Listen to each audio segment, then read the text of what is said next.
I am 84 years old, and there is something nobody ever told me. Not my teachers, not my parents, not any book I ever read across all those decades. Something about relationships. I was married for 52 years. I have children, grandchildren, old friends. It took 84 years for me to finally understand. And today, I would like to share what I discovered with you. Perhaps your relationship feels like a piece of clothing that no longer fits quite right. Nothing is obviously wrong. No great argument. No dramatic betrayal. But there is distance.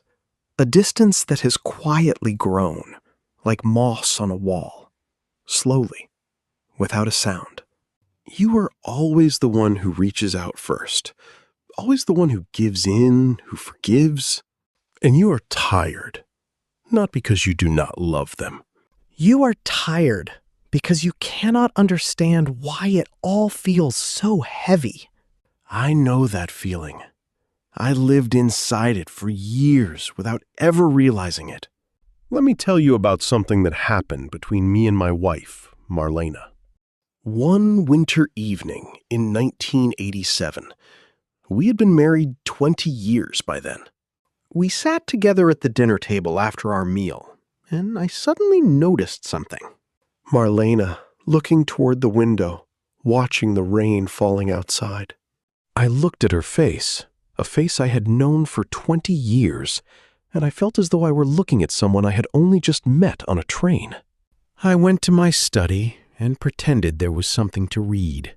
But inside, there was something very cold. I was afraid that we had lost something we might never find again. We were not angry with each other, not because anything had gone wrong.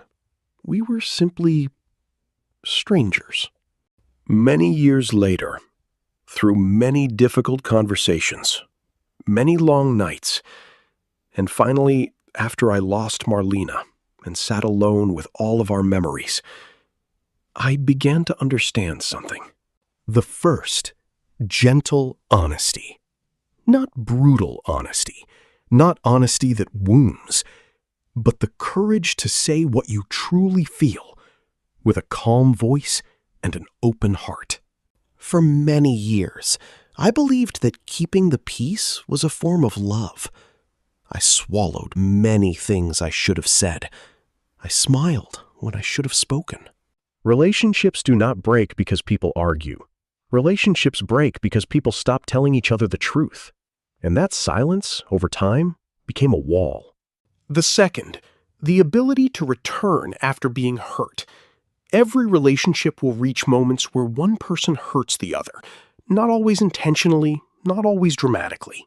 Marlena and I learned this the hard way. There were periods when we were both stubborn, both waiting for the other to apologize first, and those weeks were the coldest we ever spent together. The willingness to return, to reach out first, even when you feel you were not the one at fault. That is, I believe, one of the highest forms of love I have ever known. That is, I believe, one of the highest forms of love I have ever known. The third, genuine curiosity about the other person. We often believe that after decades alongside someone, we know them completely. When I began asking Marlena things I assumed I already knew the answer to, I discovered someone new, someone deeper, more complex, more fascinating than I had imagined.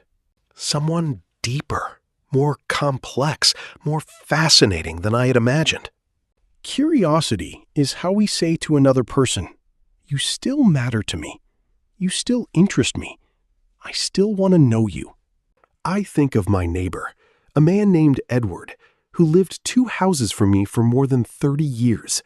Edouard and his wife, from the outside, appeared to be a perfect couple. Always together at every occasion, always smiling. No one ever heard them argue. One day, after their children had all left home and the house had grown very quiet, Edward's wife came to my door in tears. She said, "We have been together 40 years, and I have only just realized that we have never truly spoken. They had built a very tidy life together, but they had forgotten to build honesty. They had forgotten to return to each other. They had forgotten to remain curious.